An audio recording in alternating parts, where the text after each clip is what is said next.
Hello everyone, सुप्रभात, good morning. कैसे हो सभी? चलो क्लास स्टार्ट करते हैं अपने।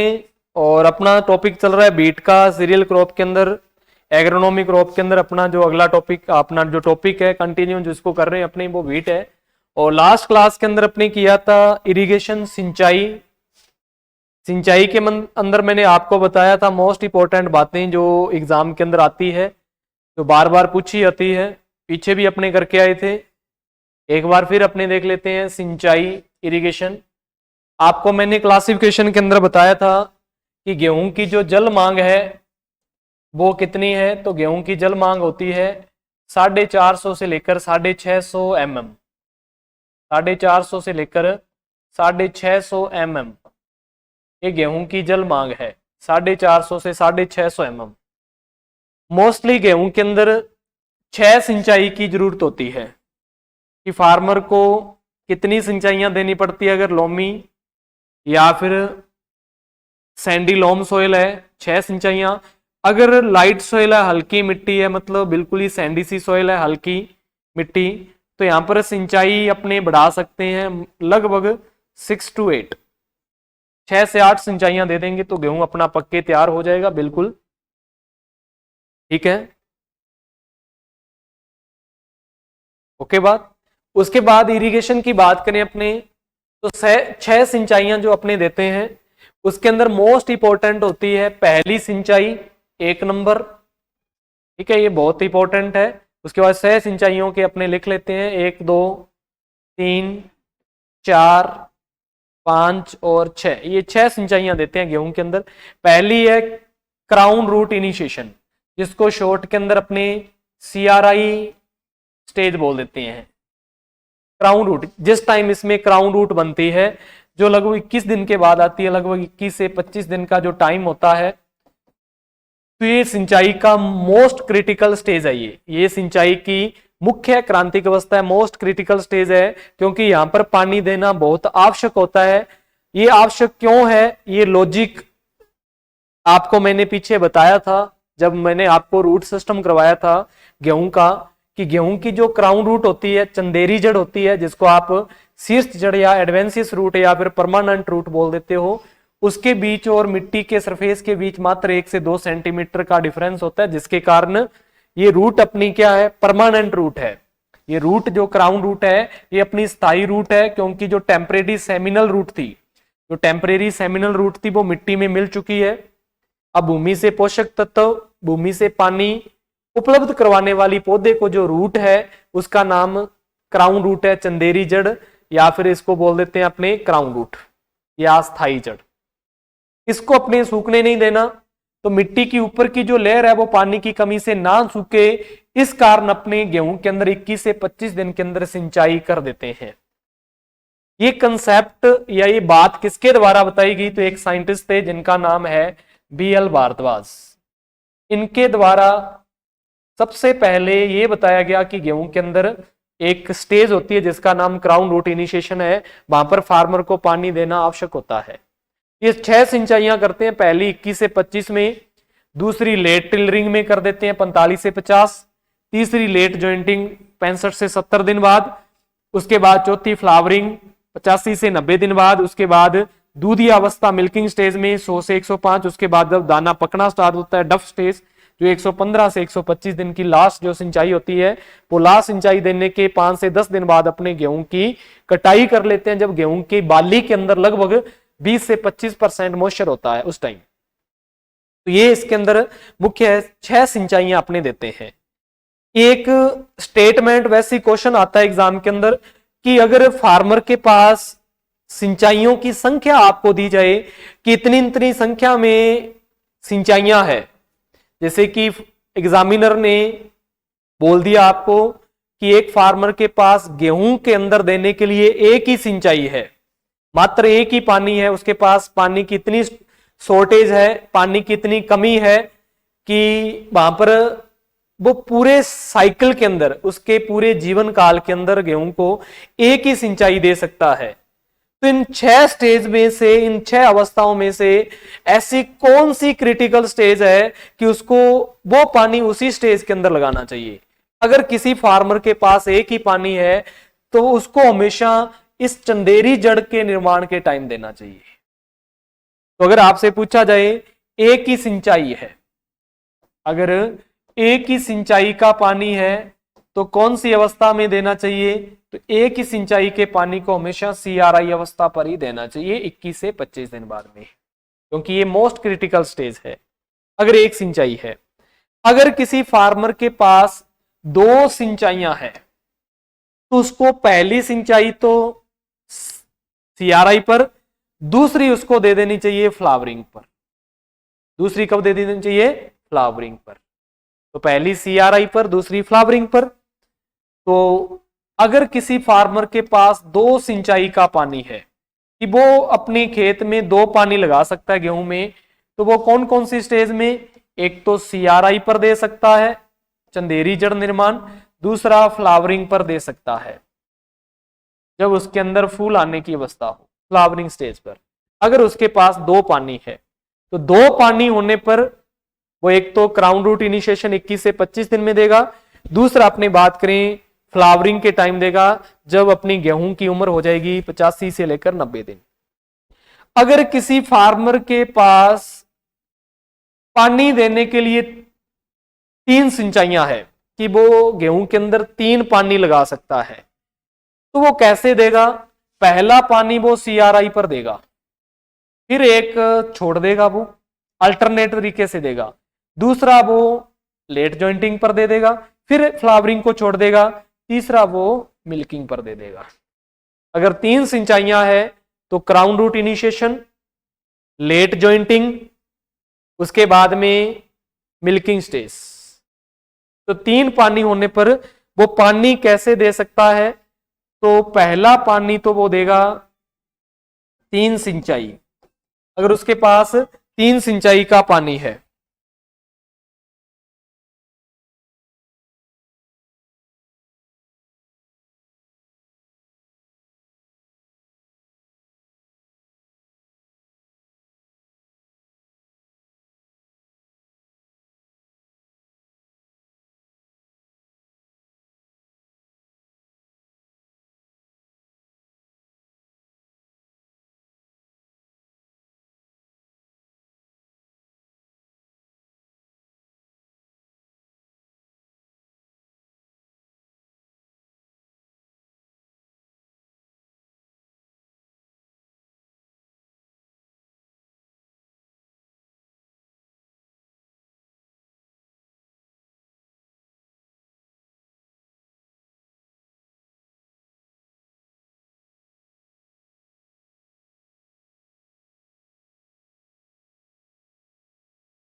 अगर 3 सिंचाइयां हैं तो आपको पता है एक तो CRI पर बताया आपको, दूसरा आपको लेट जॉइंटिंग बताया है, लेट जॉइंटिंग, और एक आपको बताया है मिल्किंग स्टेज, मिल्किंग। तो 3 तक याद कर लो, बाकी 4 5 हर एक तक बता सकता हूं मैं आपको कि 4 सिंचाइयां तो कौन कौन सी स्टेज में करनी चाहिए, 5 है तो कौन सी स्टेज में, 6 है तो 6 पर कर ही देते हैं अपनी। तो अगर अपने पास एक ही सिंचाई है CRI पर, 2 है तो CRI फ्लावरिंग, 3 है तो CRI लेट जॉइंटिंग और मिल्किंग स्टेज, और अगर 4 है तो वहां पर अपने एक को छोड़ देंगे, 2 को CRI लेट जॉइंटिंग फ्लावरिंग और मिल्किंग पर दे देंगे, एक तो अपने डफ स्टेज छोड़ देंगे और दूसरी अपने लेट जॉइंटिंग स्टेज छोड़ देंगे। ठीक है, अगर अपने पास 4 सिंचाइयां हैं तो अपने इन 2 पर नहीं देंगे, एक तो डफ पर नहीं देंगे 4 सिंचाइयां होने पर, दूसरा लेट जॉइंटिंग पर नहीं देंगे। बाकी जो बची हुई 4 है तो वहां पर कर देंगे, जैसे कि क्राउन रूट पर कर दिया अपने, क्राउन रूट पर कर दी, लेट अपने लेट टिलरिंग पर कर दिया, लेट जॉइंटिंग छोड़ देना है, फ्लावरिंग पर कर दिया और मिल्किंग पर कर दिया। अगर 4 है तो, अगर 4 सिंचाई है ना, बता रहा हूं मैं आपको 4 है तो कौन सी 2 छोड़नी है, ये याद रखो आप, छोड़नी कौन सी है ना, करनी किस पर है वो अपने आप ही पता चल जाएगा। आपको ये याद रखना है कि 4 है तो कौन सी 2 छोड़नी है, एक तो अपने छोड़ देंगे कौन सी, लेट जॉइंटिंग को छोड़ देंगे, इस पर नहीं करेंगे, एक लास्ट की छोड़ देंगे डफ, 4 पर अपने 4 पर दे देंगे। अगर 5 है तो कौन सी एक छोड़नी है, 5 है तो अपने डफ स्टेज को छोड़ देंगे, ऊपर की 5 में दे देंगे। अगर उसके पास 5 सिंचाई का पानी है, अगर 6 है तो 6 पर दे देंगे। मैंने 6 सिंचाइयों पर आपको बता दिया कि कौन कौन सी स्टेज पर देना होगा।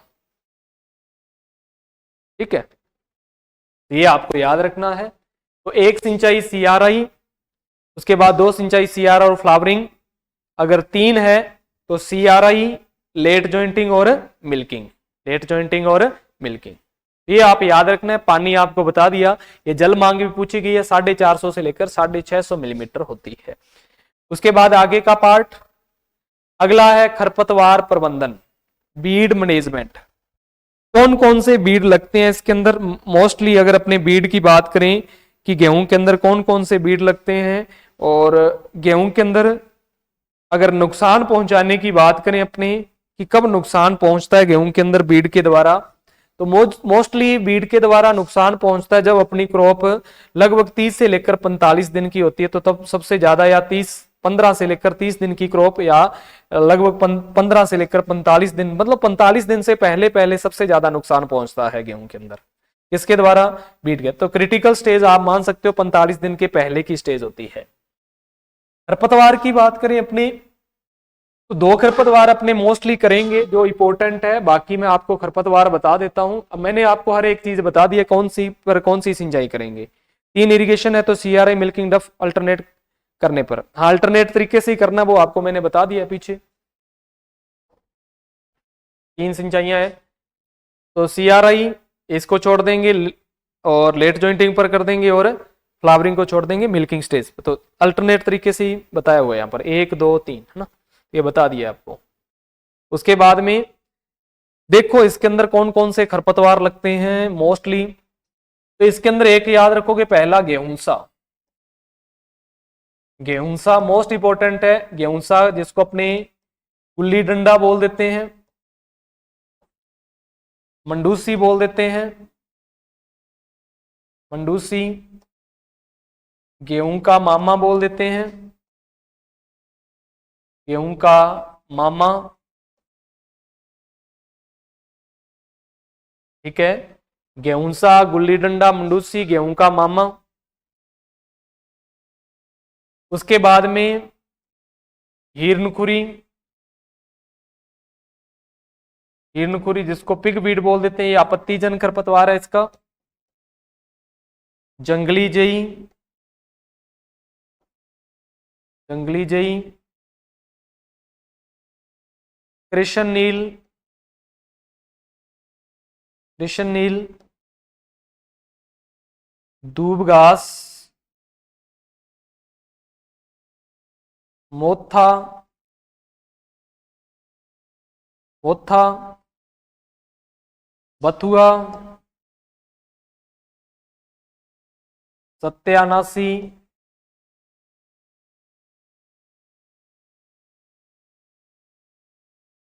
ये मुख्य मुख्य खरपतवार गेहूं के अंदर लगते हैं। ठीक है ना, ये आप याद रखोगे।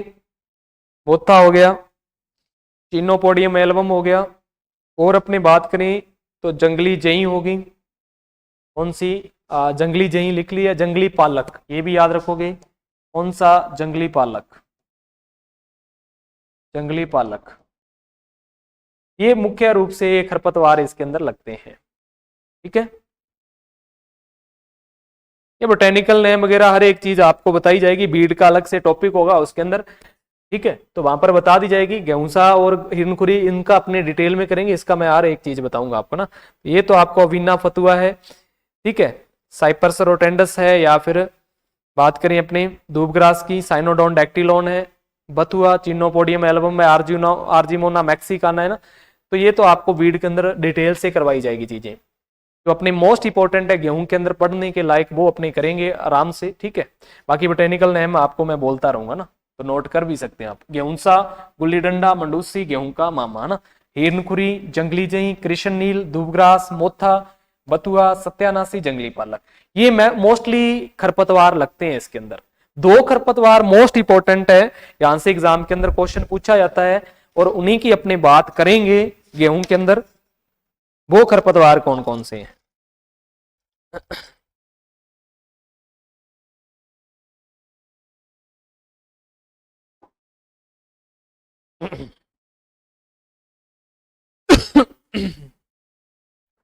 पहला खरपतवार गेहूंसा है, ग्रास ब्रेड। इसको इंपॉर्टेंट करके आपने याद रखना है। इसकी सारी बातें मैं आपको बताऊंगा, क्या है क्या इसका बोटेनिकल नेम है, कौन सी इसकी फैमिली है। गेहूंसा के अन्य नाम मैंने आपको बता दिए, गेहूं का मामा, गुल्ली डंडा, मडूसी, या फिर अपने इसको गेहूंसा के नाम से। बात करें इसके इसका बोटेनिकल नेम होता है फ्लेरिस माइनर। इसका बोटेनिकल नेम क्या होता है भी? Phalaris minor. गेहूं का बोटेनिकल नेम होता है फ्लेरिस माइनर। फ्लेरिस माइनर इसका बोटेनिकल नेम है। बात करें इसकी फैमिली की, इसके कुल की, इसका कुल होता है ग्रेमनी। ग्रेमनी जिसको आप क्या बोल देते हो? पोएसी। मतलब गेहूं के कुल का ही प्लांट है ये, पोएसी कुल का ही पौधा है, पोएसी, पोएसी या ग्रेमनी। उसके बाद एक बीज पत्री है, मोनोकोट है ये, एक बीज पत्री, C3 है। उसके बाद में संकरी पत्ती है, संकरी पत्ती वाला मतलब पतली पत्तियों वाला ये। उसके बाद में बात करें अपने तो एक वर्षीय है, मतलब गेहूं के साथ अपना जीवन चक्र पूरा कर लेता है, एक वर्षीय। और कैसा है ये? तो ये गेहूं का नकलची खरपतवार है। आपसे पूछा जाए गेहूं का मामा, गेहूं का कैसा खरपतवार है? गेहूं का नकलची, गेहूं का नकलची खरपतवार है ये। गेहूं का कैसा खरपतवार है? तो गेहूं का नकलची खरपतवार है गेहूंसा। गेहूं का नकलची खरपतवार गेहूंसा। नकलची खरपतवार किसको बोलते हैं? क्या होता है नकलची खरपतवार? कि ऐसा कोई पौधा या ऐसा कोई खरपतवार जिसकी मोर्फोलॉजी मतलब जो दिखने में कैसा दिखे, उस फसल के जैसा दिखे, तो उसको बोलते हैं उस फसल का नकलची। मतलब वो नकल कर रहा है उस फसल की, या मान सकते हो कि उस फसल के पौधे को मतलब या फिर उस बीड को उस फसल के पौधे से अलग करना अपने लिए क्या होता है? कठिन होता है। कि दोनों दिखते कैसे हैं? एक जैसे दिखते हैं। जैसे गेहूं का पौधा और गेहूंसा का पौधा दोनों एक जैसे होंगे जब ये छोटी अवस्था में होगा। उसके बाद तो इस पर क्या आ जाएंगे? फूल आ जाएंगे। तो गेहूं का फूल और गेहूंसा का फूल दोनों ही अलग अलग दिखते हैं, तो अपने आसानी से पहचान लेंगे इसको। छोटी अवस्था में इसके पहचानने के तरीके होते हैं कुछ, अगर आप उसकी पहचान सुनना चाहो तो मैं आपको बता देता हूं। कि एक तो इसको जड़ के द्वारा पहचाना जा सकता है, कि गेहूं की जड़ को आप देखोगे, जब पौधे को आप उखाड़ोगे जड़ के सहित, जब रूट के समेत आप पौधे को उखाड़ोगे तो गेहूं की जड़ नॉर्मल दिखती है जैसे अन्य पौधों की जड़ होती है। वैसे तो फाइबर रूट सिस्टम ही होगा, मतलब ब्राउन सी होगी, मिट्टी मटमेले से रंग की। पर जब आप गेहूंसा की जड़ देखते हो तो गेहूंसा की जड़ में आपको थोड़ा बहुत क्या देखने को मिल सकता है? पिंक कलर, मतलब थोड़ा गुलाबी रंग देखने को मिल सकता है। तो आप जड़ के द्वारा उसको पहचान सकते हो, पर कंट्रोल करने का कोई अच्छा तरीका नहीं है ये। क्यों? क्योंकि इस प्रकार तो अपने पूरी गेहूं को उखाड़ देंगे। तो जितने भी नकलची खरपतवार होते हैं, इनको कंट्रोल करने का सबसे अच्छा तरीका या सबसे प्रभावी तरीका होता है रासायनिक तरीका। कि आप केमिकल का यूज कर सकते हो इन खरपतवारों को कंट्रोल करने के लिए, क्योंकि आम बंदे के द्वारा इनकी अपने पहचान नहीं की जा सकती। दूसरा, आप गेहूं के प्लांट को देखोगे तो उसका एक ही तना होता है, उस पर किसी प्रकार की अलग से ब्रांचें नहीं देखने को मिलती है। पर गेहूंसा ब्रांचों के ऊपर भी ब्रांचें निकलती हुई देखी जा सकती है या फिर निकलती है। तो ये कुछ पहचान के तरीके हैं जब अपने गेहूंसा को गेहूं से अलग पहचान सकते हैं। ठीक है। उसके बाद में अपने बात करें इस फ्लेरिस माइनर की, गेहूंसा की, कि गेहूंसा को कंट्रोल करने के लिए, नियंत्रित करने के लिए कौन से केमिकल का यूज करें, नियंत्रण करें इसको। क्योंकि जो भी बीड मिमिक्री होते हैं, नकलची खरपतवार होते हैं, उसको कंट्रोल करने का सबसे अच्छा तरीका रासायनिक तरीका ही होता है। रसायन का यूज कर सकते हो, क्योंकि वो सिलेक्टिव रसायन सिर्फ उस गेहूंसा को ही नियंत्रित करेगा। तो यहां पर सबसे ज्यादा यूज करते थे स्टार्टिंग के अंदर आइसोप्रोट्यूरोन का। इसका यूज करते थे, आइसोप्रोट्यूरोन का यूज करते थे। इसको कंट्रोल करने के लिए गेहूंसा को। अब फार्मर ने काफी सालों तक लगातार काफी लंबे टाइम तक गेहूंसा को नियंत्रित करने के लिए किसका स्प्रे करते रहे, अपने कौन से बीडीसाइड का स्प्रे करते रहे, तो अपने आइसोप्रोट्यूरोन का कंटिन्यू काफी लंबे टाइम तक अपने क्या किया, छिड़काव किया और गेहूंसा को अपने कंट्रोल किया। तो गेहूंसा कंट्रोल होता भी चला गया।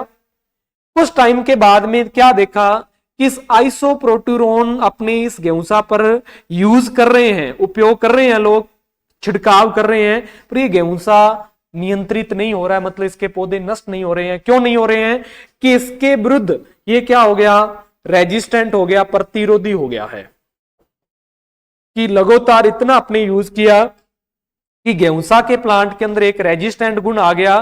किसके प्रति आ गया, तो आइसोप्रोट्यूरोन के प्रति आ गया, कि आप गेहूंसा के ऊपर आप आइसोप्रोट्यूरोन का यूज करते रहो, पर ये गेहूंसा इसके द्वारा कंट्रोल नहीं होगा। ये बात किसके द्वारा डिस्कवर की गई, किसके द्वारा बताई गई, तो एक साइंटिस्ट थे जिनका नाम था आर के मलिक। आर के मलिक ने यह बताया कि अब आप आइसोप्रोट्यूरोन का यूज मत करो। क्यों ना करो, तो क्योंकि आइसोप्रोट्यूरोन के प्रति ये क्या हो गया, रेजिस्टेंट हो गया है। तो इसको कंट्रोल करने का कोई अल्टरनेट तरीका भी अपने को पता करना है कि कैसे इसको कंट्रोल किया जाए। फिर कि अगर इसके द्वारा ये कंट्रोल नहीं होता है तो अपने फिर ऐसा क्या करें कि ये कंट्रोल हो जाए। तो इसके लिए आप यूज कर सकते हो मेटासल्फ्यूरोन,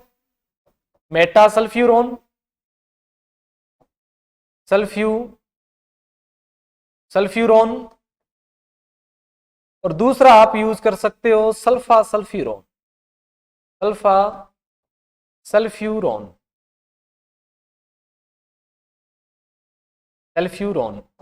मेटासल्फ्यूरोन और सल्फा सल्फ्यूरोन, ये आप यूज कर सकते हो। तो मेटासल्फ्यूरोन का यूज कर सकते हो और सल्फा सल्फ्यूरोन का यूज कर सकते हो, ठीक है ना।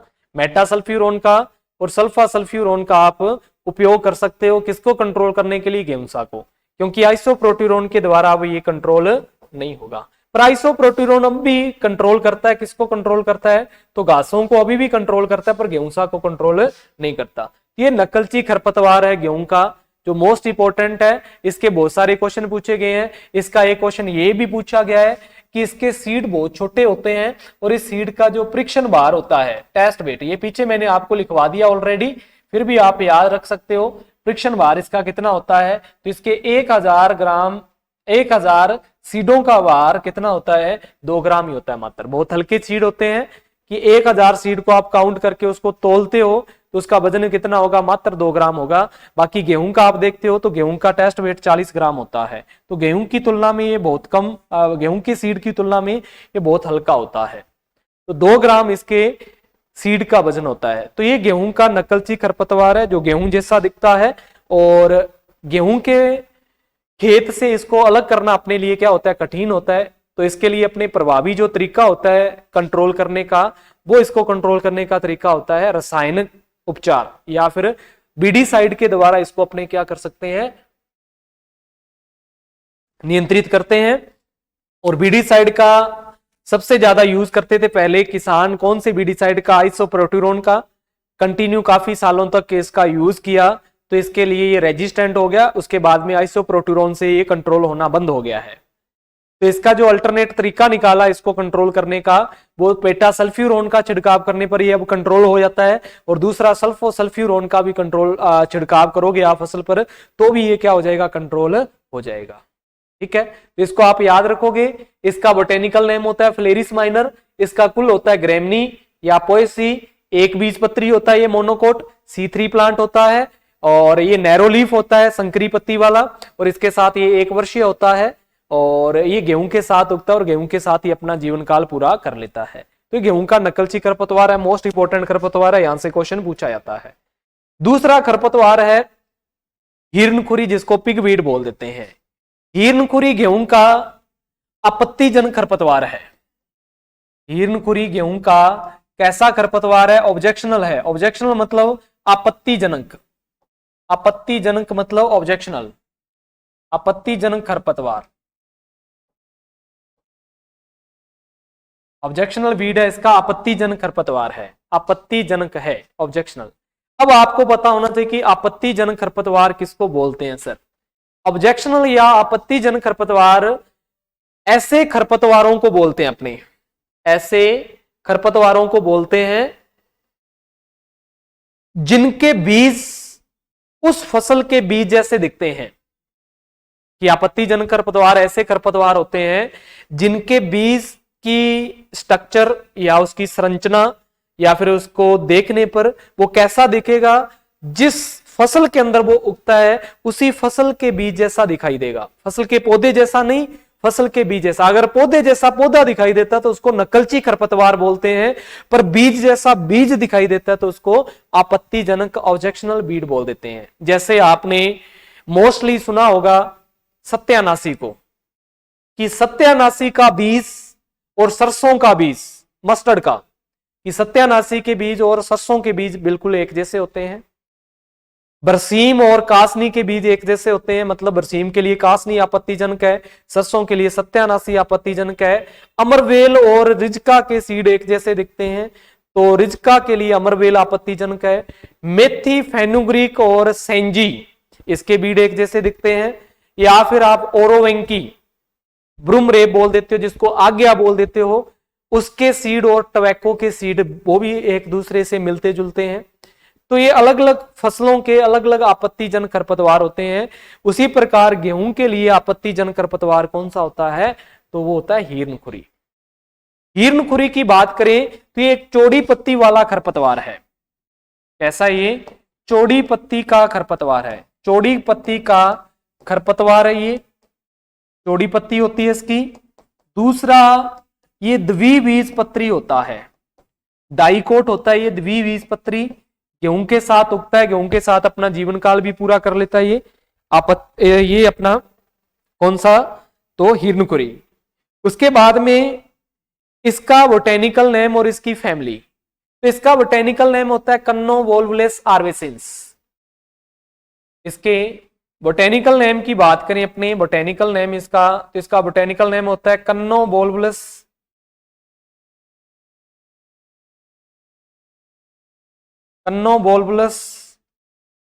आर्वेसिस।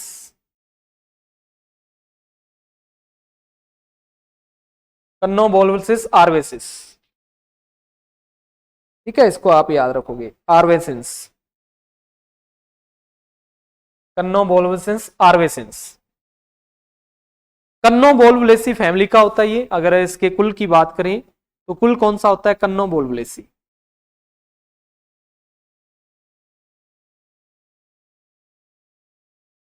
कन्नोवोल्वुलेसी इसके कुल का नाम होता है, ये आप याद रखोगे। ये आपत्तिजनक खरपतवार है, चौड़ी खरपतवार है, द्विबीजपत्री है, कन्नोवोल्वुलस आर्वेसिंस इसका बोटेनिकल नेम होता है। आपत्तिजनक है तो इसके बीज को गेहूं के बीज से अलग करना अपने लिए क्या होता है, समस्या होती है, कठिन कार्य होता है कि इसको अपने गेहूं के बीज से अलग नहीं कर सकते हैं। कंट्रोल करना हो तो चौड़ी पत्ती का खरपतवार है तो आप इसको कंट्रोल कर सकते हो 2,4-D के छिड़काव के द्वारा। 2,4-D का छिड़काव करो खड़ी फसल पर गेहूं की बुआई के लगभग 30 से 35 दिन बाद, तो ये चौड़ी पत्ती का खरपतवार क्या हो जाएगा, कंट्रोल में आ जाएगा। ठीक है, क्या होगा, कंट्रोल में आ जाएगा। इसको आप अच्छे से याद रखोगे। तो ये है अपना पिग बीड, जिसको अपने आपत्तिजनक खरपतवार बोल देते हैं, गेहूं का ऑब्जेक्शनल बीड बोल देते हैं, चौड़ी पत्ती का द्विबीजपत्री कन्नोवोल्वुलेंस आर्वेसेंस इसका बोटेनिकल नेम है, और कन्नोवोल्वुलेसी कुल का ये प्लांट होता है। उसके बाद में गेहूं के अंदर अगर अपने खरपतवार नाशियों की बात करें कि इसके अंदर खरपतवार नाशी कि कौन कौन से बीडीसाइड गेहूं के अंदर अपने यूज करते हैं मोस्टली, तो पीछे अपने कर लिए ज्यादातर, तो बाकी आप याद रख सकते हो चौड़ी पत्ती वाले खरपतवार और संकरी पत्ती वाले खरपतवारों के लिए। तो मोस्ट इंपॉर्टेंट है गेहूं के अंदर चौड़ी पत्ती के खरपतवार को कंट्रोल, चौड़ी पत्ती वाले खरपतवार, चौड़ी पत्ती वाले खरपतवार मैं आपको बताऊं कौन कौन से हैं, तो मोस्टली आप याद रख सकते हो, जैसे कि बथुआ लगता है इसके अंदर चौड़ी पत्ती का, कृष्ण नील है, या फिर जंगली आपने जंगली पालक है, जंगली पालक हो गया, या फिर अपने पीछे अभी पड़ा है हिरणखुरी हो गया, हिरणखुरी। इनको अगर अपने कंट्रोल करना है तो अपने 2,4-D का छिड़काव कर सकते हैं। इनको कैसे कंट्रोल किया जा सकता है? तो इनको 2,4-D का छिड़काव करके, कि 2,4-D का आप छिड़काव करो और इनको कंट्रोल कर लो 2,4-D, ठीक है।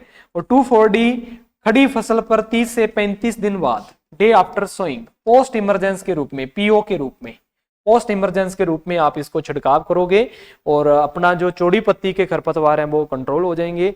उसके बाद अगर आपने संकरी पत्ती के खरपतवारों को, जैसे पीछे बच गए दूबग्रास है, मोथा है, संकरी पत्ती वाले खरपतवारों को, इनको अगर आपने कंट्रोल करना है तो आप यूज कर सकते हो आइसोप्रोट्यूरोन का, आइसोप्रोट्यूरोन का यूज कर सकते हो आप, ठीक है, ये कर देगा दूबग्रास वगैरह को कंट्रोल। आप सल्फा सल्फ्यूरोन का यूज कर सकते हो, सल्फ्यूरोन का यूज कर सकते हो आप मेटा सल्फ्यूरोन का भी यूज कर सकते हो, मेटा सल्फ्यूरोन का, मेटा सल्फ्यूरोन, इनका आप यूज कर सकते हो। तो गेहूं के अंदर ये खरपतवार क्या हो जाएंगे? कंट्रोल हो जाएंगे, ठीक है। तो ये अपने देखा है गेहूं के अंदर बीड मैनेजमेंट का, ये आपको बीड के अंदर भी काम आ जाएगा और आपको इस गेहूं की क्रॉप के अंदर भी अच्छे से काम आ जाएगा। ओके बात?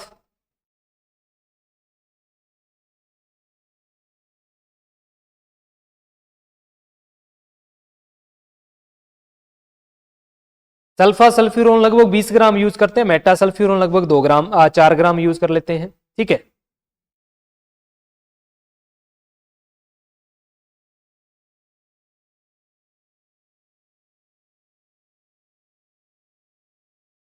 इसके लिए यूज कर सकते हैं हिरनकुल के पेंडामेथालिन भी कर सकते हैं, 2,4-D भी यूज कर सकते हैं, याद रखने को रख सकते हो आप पेंडामेथालिन भी। तो ये अपना क्या है, ये खरपतवार नाशी या खरपतवार का हो गया, इसके अंदर कौन कौन से खरपतवार लगते हैं।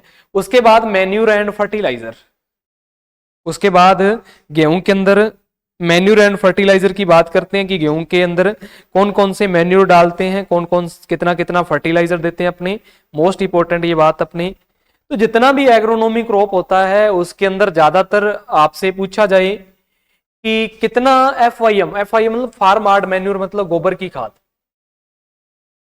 खाद, फार्म आर्ड मैन्यूर,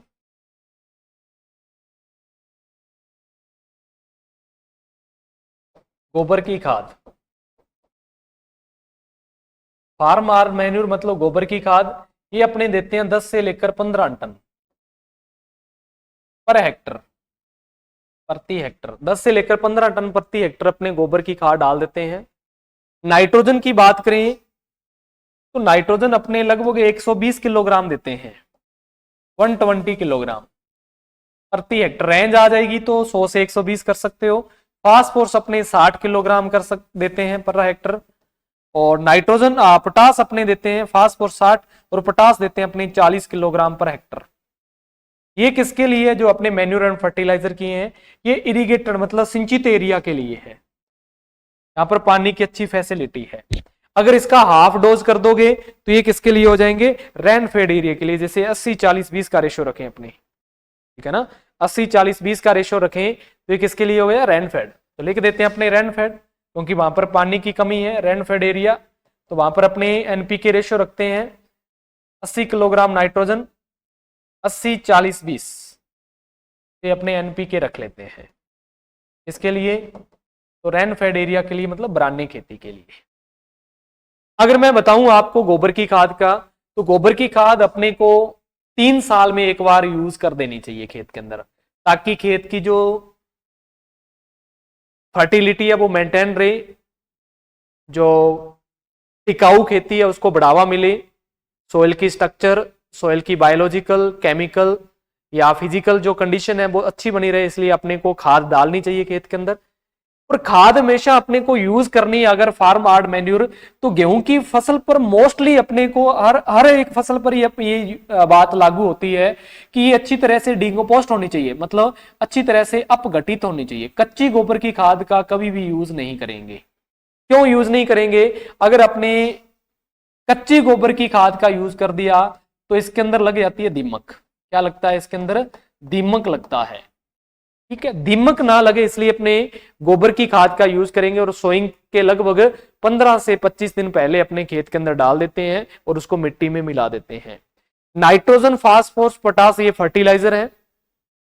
नाइट्रोजन की हाफ डोज, नाइट्रोजन की हाफ डोज अपने दे देते हैं सोइंग के टाइम और इनकी पूरी डोज दे देते हैं सोइंग के टाइम। इसकी जो हाफ डोज बच गई है इसको दे देते हैं अपने इरिगेशन के साथ, सिंचाइयों के साथ। नाइट्रोजन की जो हाफ डोज बच गई उसको अपने इरिगेशन के साथ दे देते हैं। बाकी आप फास्फोरस और पोटास पूरे का पूरा जब सोइंग का टाइम होता है, गेहूं को बोने से पहले जो आखिरी अपना बात करें, आखिरी कल्टीवेशन या फिर सीड ड्रिल, जो आजकल फर्टिलाइजर कम ड्रिल आती है उसके अंदर भी दे सकते हैं अपने, बाकी ये बो सकते हैं अपने अच्छे से। उसके बाद में अपने बात करें तो नाइट्रोजन देने के लिए ज्यादातर फार्मर भारत के अंदर यूज करते हैं यूरिया फर्टिलाइजर का, ज्यादातर यूरिया का यूज करते हैं जिसमें 40% नाइट्रोजन होता है। फास्फोरस के लिए डीएपी यूज करते हैं ज्यादातर, कौन सा डीएपी। पोटास के लिए एमओपी या एसओपी यूज कर लेते हैं। ठीक है, तो ये अपने अलग अलग फर्टिलाइजर यूज करते हैं। वो डिपेंड करता है कि उस एरिया के अंदर कौन से फर्टिलाइजर आसानी से उपलब्ध हो जाते हैं और उनका प्राइस वगैरह भी, ये भी डिपेंड करता है फार्मर पर। कोई भी फर्टिलाइजर होगा उसके अंदर अच्छी अमाउंट है अगर उस न्यूट्रेंट की, तो अगर उसका प्राइस कम है तो वही न्यूट्रेंट डालना चाहिए अपने को। जिनके प्राइस ज्यादा है और उसके अंदर अमाउंट भी देखें, उस परसेंटेज भी देखें अपने न्यूट्रेंट का, अगर कम है तो क्यों डालना अपने को ना। तो वो डिपेंड करता है एरिया के हिसाब से। बाकी ये अपने एनपीके रेशो देते हैं गेहूं की फसल के अंदर, तो इसको आप याद रखोगे अच्छे से। तो आगे अपने बात करते हैं नेक्स्ट, तो आगे है कटाई। कटाई की अपने बात करें, हार्वेस्टिंग की, तो गेहूं की कटाई ज्यादातर जो टाइम होता है भारत के अंदर गेहूं की कटाई का, वो टाइम होता है मार्च अप्रैल का। मार्च अप्रैल का जो टाइम है तब अपने में गेहूं की क्या कर देते हैं, कटाई कर देते हैं। मार्च अप्रैल के अंदर गेहूं की कटाई। और जब अपना गेहूं का ईयर है, गेहूं की जब बाली है, गेहूं का ईयर या गेहूं की बाली, इसके अंदर जो सीड है, इसके अंदर जो बीज है, उसके अंदर अगर मॉइस्चर 20 से 25% है, कितना 20 to 25%, तब अपने गेहूं की हार्वेस्टिंग कर देनी चाहिए। कि जो गेहूं की बाली है उसके अंदर जो डफ स्टेज के बाद में जब वो राइपिंग होना स्टार्ट हो गया, अच्छे से राइप हो गया है पूरे का पूरा, और 20 to 25% उसके अंदर मॉइस्चर है, नमी है, तब अपने क्या कर देंगे, उस गेहूं की कटाई हार्वेस्टिंग कर देंगे इतनी नमी पर। और उसके बाद 2, 4, 5 दिन के लिए, 10 दिन के लिए उसको सुखाएंगे। सुखाने के बाद उसकी क्या कर लेंगे, थ्रेसिंग कर लेंगे, मतलब उस गेहूं को अपने निकाल लेंगे। क्या कर लेंगे, गेहूं को निकाल लेंगे। उसके बाद में इल्ड वगैरह ज्यादातर पूछे नहीं जाते हैं, फिर भी आपको याद रखना है तो आप एवरेज सा याद रख सकते हैं इल्ड वगैरह का, इल्ड कितनी होती है। तो इरिगेटेड एरिया में लगभग 45 से 55 क्विंटल होता है। इरिगेटेड एरिया में लगभग गेहूं कितना मिलता है, 45 से लेकर 55 क्विंटल पर हेक्टर। और अनइरिगेटेड ब्रानी एरिया में 20 से लेकर 25 क्विंटल पर हेक्टर, इतना गेहूं निकल जाता है। ठीक है ना, तो सिंचित क्षेत्र में 45 से 55 क्विंटल है, ब्रानी या अनइरिगेटेड एरिया में 20 से 25। तो नॉर्मल सी रेंज आप याद रख सकते हो। आज तक पूछा तो नहीं गया ज्यादातर, फिर भी कोई भी कैंडिडेट के पास आएगा अगर ऐसा क्वेश्चन, तो वो खेत के अंदर अगर गेहूं उगाते हैं वो लोग, तो आराम से वो क्वेश्चन कर सकते हैं ना। तो उसके बाद में है हार्वेस्टिंग इंडेक्स, हार्वेस्ट इंडेक्स या फिर जिसको अपने कटाई सूचकांक बोल देते हैं। समझने वाली चीज है, कटाई सूचकांक क्या होता है, किसको बोलते हैं, कटाई सूचकांक किसके द्वारा दिया गया था ये। तो कटाई सूचकांक या हार्वेस्टिंग इंडेक्स डॉल्टन के द्वारा दिया गया। तो यहां पर देखें अपने कटाई सूचकांक क्या होता है। तो कटाई सूचकांक HI, हार्वेस्टिंग इंडेक्स, HI बराबर होता है आर्थिक उपज। अपनी जो फसल है, कोई भी फसल है, उसकी आर्थिक उपज, उसकी आर्थिक उपज क्या होगी, 20 होगा। तो ब्रैकेट में यहां पर लिख देता हूं ओनली 20 का वजन होगा। और बटा में जैविक उपज, जैविक उपज मतलब पूरा प्लांट। ठीक है, उसके अंदर क्या आ जाएगा, जैविक उपज में। तो जैविक उपज में क्या आ सकता है, बीज भी आएगा, प्लस में उसका स्ट्रा मतलब भूसा भी आ जाएगा। और इनटू में क्या, तो इनटू में क्या, 100। साफ पेज पर लिख देता हूं HI को। कटाई सूचकांक बराबर क्या होता है, कटाई सूचकांक, कटाई सूचकांक बराबर क्या होता है, या HI हार्वेस्टिंग इंडेक्स बराबर क्या होता है, ये होता है आर्थिक उपज, आर्थिक उपज का वजन मतलब सिर्फ बीज का वजन करेंगे अपने, सिर्फ बीज का वजन, बीज का वजन। और नीचे क्या, जैविक उपज, बायोलॉजिकल यील्ड, जैविक उपज।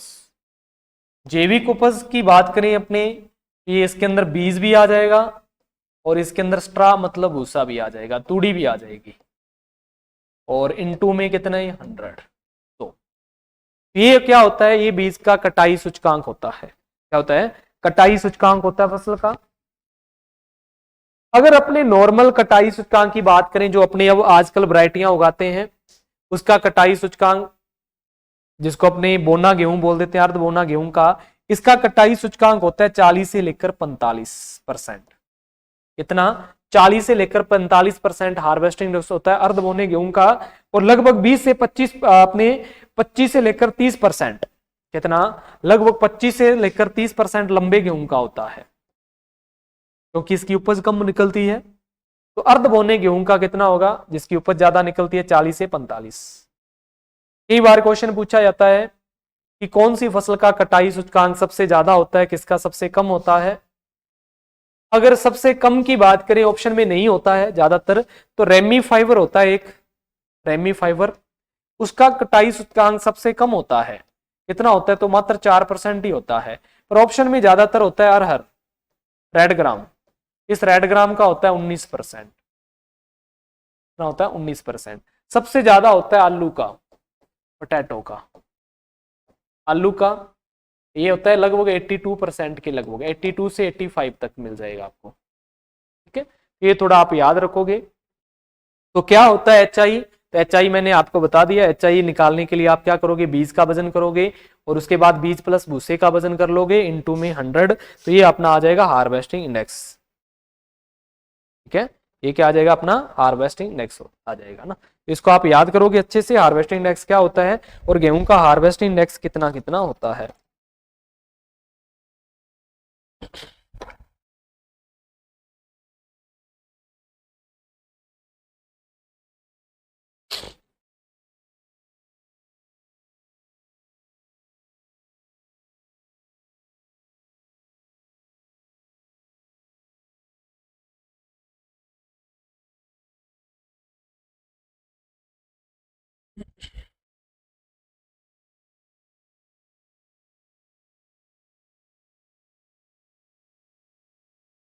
ठीक है, ये आप याद रखोगे।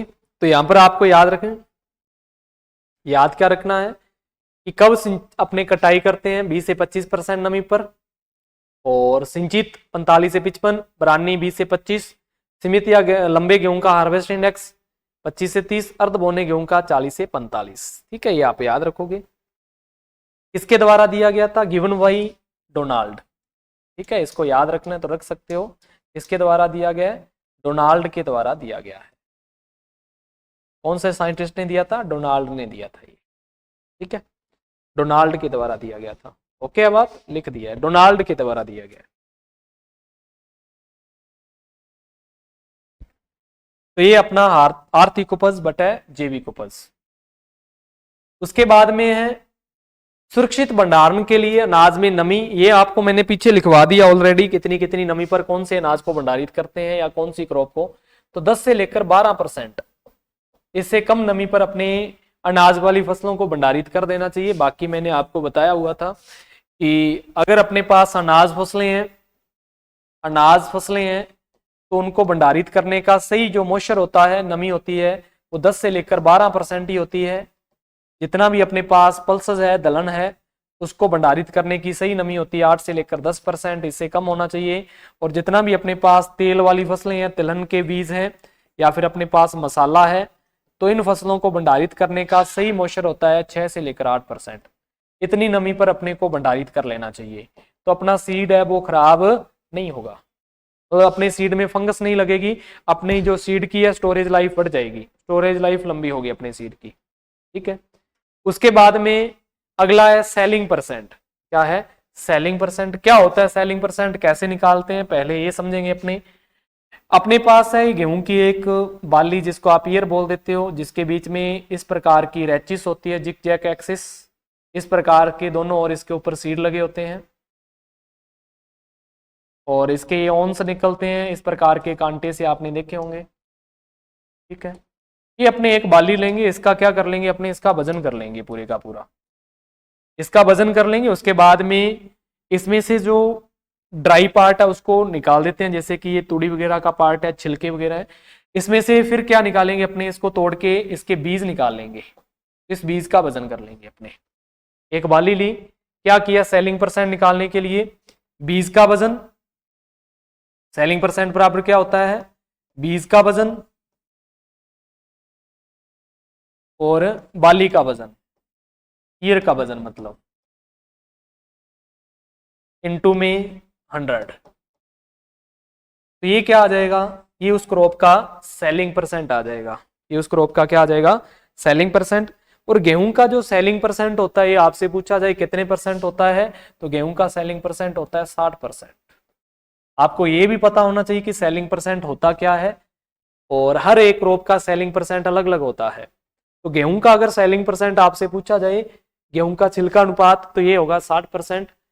कैसे निकालते हैं वो आपको मैंने बता दिया कि एक बाली लोगे आप, उसका वजन करोगे, उसके अंदर से निकले हुए बीज का वजन करोगे, और इस प्रकार से अपने क्या निकालेंगे, सेलिंग परसेंट। उसके बाद में मिलिंग परसेंट। मिलिंग परसेंट क्या होता है कि उस सीड्स के द्वारा अपने को जो उपयोगी पार्ट है, जिसको अपने फ्लोर के रूप में यूज कर रहे हैं, मतलब आटा बनाने के रूप में, वो कितने परसेंट आ रहा है, उसी को अपने क्या बोलते हैं, मिलिंग परसेंट। तो गेहूं का मिलिंग परसेंट होता है 70 से लेकर 74%। आपसे पूछा जाए गेहूं का मिलिंग परसेंट कितना है, 70 से 74% है। तो गेहूं का मिलिंग परसेंट आपसे पूछा जाए 70 से 74, सेलिंग परसेंट 40, और हार्वेस्ट इंडेक्स पूछी जाए तो अर्ध बोना जो गेहूं होता है उसकी लगभग 40 to 45% क्या होती है, हार्वेस्टिंग इंडेक्स होती है, एचआई होता है, कटाई सूचकांक। अगर अपने बात करें टोल वैरायटियों की, जो लंबी वैरायटी है जिसके अंदर सीड की मात्रा कम होगी क्योंकि उसकी क्रॉप लॉगिंग हो जाती है, नीचे गिर जाती है, जिसके कारण प्रोडक्शन कम होता है, तो उनका जो हार्वेस्टिंग इंडेक्स होता है वो लगभग 25 to 30% होता है, मतलब 25 से लेकर 30% होता है। ठीक है, ये आप याद रखोगे। रेमी फाइबर ही होगा, अगर दोनों ऑप्शन में है तो 4% रेमी फाइबर का ही होता है।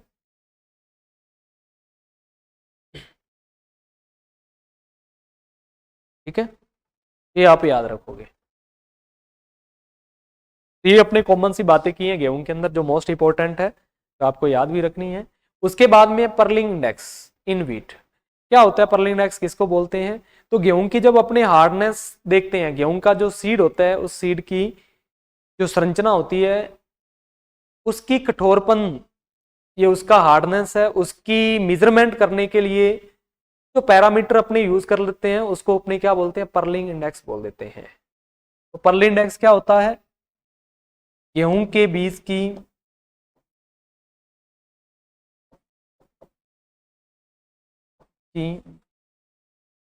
कठोरता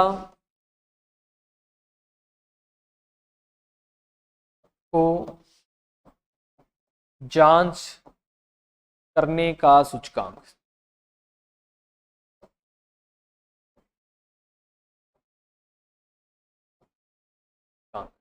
कि गेहूं के सीड के अंदर जो भी उसका टेक्सचर है वो सॉफ्ट है या फिर वो हार्ड है, उसकी जो जांच की जाएगी वो किसके द्वारा की जाएगी, पर्लिंग इंडेक्स के द्वारा। तो पर्लिंग इंडेक्स क्या होता है, तो measurement of the hardness of wheat seed, measurement of the hardness of wheat seed is called are अपने पर्लिंग इंडेक्स। तो बीज की जो कठोरता है उसकी जांच के लिए जिस इंडेक्स का यूज करते हैं उसको पर्लिंग इंडेक्स बोल देते हैं। जितना पर्लिंग इंडेक्स ज्यादा होगा उतना ही सीड सॉफ्ट होगा, पर्लिंग इंडेक्स कम होगा तो सीड हार्ड होगा। मतलब सीड की टेक्सचर, सीड का जो टेक्सचर है, सीड का जो टेक्सचर है, संरचना है सीड की, और जो पर्लिंग इंडेक्स है, ये दोनों एक दूसरे के क्या होते हैं, एक दूसरे के उल्टे होते हैं, एक दूसरे के क्या होते हैं, उल्टे होते हैं। मतलब अगर सीड का टेक्सचर जैसे जैसे सॉफ्ट होगा वैसे वैसे पर्लिंग इंडेक्स क्या होगा, बढ़ेगा। जैसे जैसे सीड का टेक्सचर हार्ड होगा वैसे वैसे पर्लिंग इंडेक्स क्या होगा, कम होगा। पर्लिंग इंडेक्स क्या होगा, कम। तो पर्लिंग इंडेक्स और सीड का जो टेक्सचर होता है वे एक दूसरे के क्या होते हैं, उल्टे होते हैं। क्या होता है, एक दूसरे के उल्टे। तो ये क्या होता है, हार्डनेस की मेजरमेंट करते हैं अपने इसके द्वारा। तो आप देख सकते हैं सीड का टेक्सचर और पर्लिंग इंडेक्स। तो सीड का टेक्सचर देखो हार्ड, हार्ड मतलब कठोर। अगर बीज अपना पूरे का पूरा कठोर है तो इसका पर्लिंग इंडेक्स कितना होगा, तो इसका पर्लिंग इंडेक्स होगा लेस देन 29%, 29% से क्या होगा, कम होगा पर्लिंग इंडेक्स। सेमी हार्ड, अगर सीड अपना सेमी हार्ड है मतलब अर्ध कठोर है, अर्ध कठोर है अपना, ये होगा 29 से लेकर 40। कितना होगा, 29 से लेकर 40% होगा, 29 से 40। अगर अपना बीज सॉफ्ट है मतलब नरम है, अपना बीज नरम है, तो इसका पर्लिंग इंडेक्स कितना होगा, 40 से लेकर 41 से लेकर 50 तक, 41 से लेकर 50%। अगर बहुत नरम है, बिल्कुल ही सॉफ्ट है,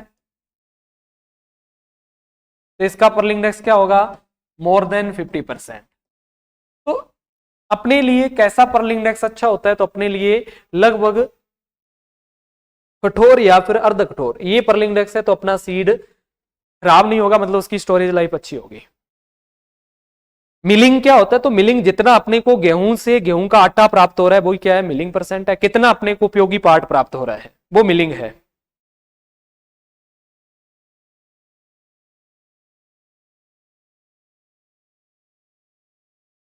ठीक है, ये आप याद रखोगे। तो पर्लिंग इंडेक्स क्या होता है, तो जब अपने हार्डनेस का मेजरमेंट करते हैं, कठोरता की जांच करते हैं, उसको ही अपने क्या बोलते हैं, पर्लिंग इंडेक्स के नाम से जानते हैं। ये आप याद रखोगे।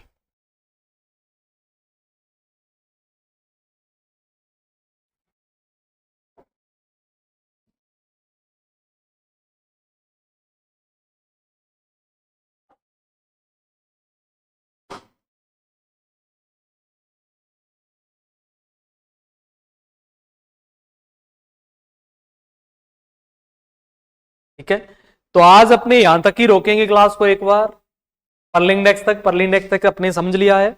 कोई भी किसी प्रकार का डाउट हो तो आप लिख दो, मैं आपकी कमेंट देख लेता हूं जाके। बाकी अपने कल की क्लास करेंगे कंटिन्यू इसी पार्ट को आगे। डिजीज बाकी है अभी, रिमेनिंग है डिजीज। ब्रीडिंग का कुछ पार्ट इसके अंदर बाकी है, जैसे गुजो मेथड वगैरह है, क्रॉस ब्रीडिंग आपने देखें, बैक क्रॉस ब्रीडिंग है, ये कुछ चीजें और कुछ अदर मोस्ट इंपॉर्टेंट पॉइंट भी अभी बाकी है जो अपने लास्ट के अंदर करेंगे। और डिजीज और इंसेक्ट ये भी इसके मोस्ट इंपॉर्टेंट है। बाकी इंपॉर्टेंट क्रॉप के अंदर टाइम लगेगा, और आपने अगर इस क्रॉप को अच्छे ढंग से कर लिया तो उसके बाद में आपका किसी प्रकार का कोई ना तो डाउट रह पाएगा, ना आपको इधर उधर से कहीं से पढ़ने की जरूरत पड़ेगी। तो अपने अच्छे से करेंगे, डिटेल से करेंगे। तो कोई डाउट हो तो आप लिख सकते हैं, बाकी मिलते हैं अपने अगली क्लास में।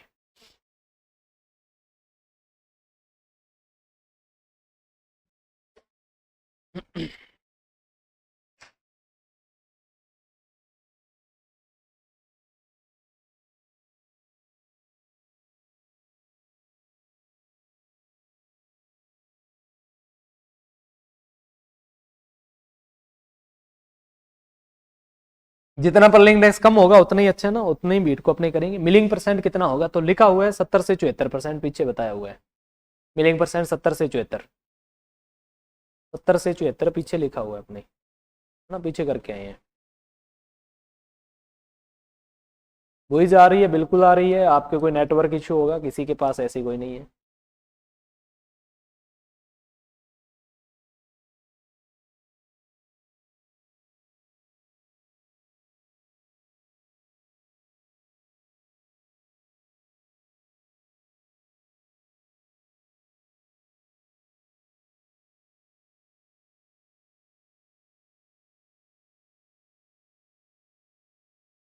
कोई डाटा गलत नहीं है बुक के अंदर। ईयर किसका, हार्वेस्ट डोनाल्ड का 1962 के अंदर दिया था कॉन्सेप्ट, डोनाल्ड के द्वारा 1962 के अंदर। ठीक है, ठीक है अभी अमित कुमार, धन्यवाद अमित कुमार राठौड़। ठीक है देवेंद्र।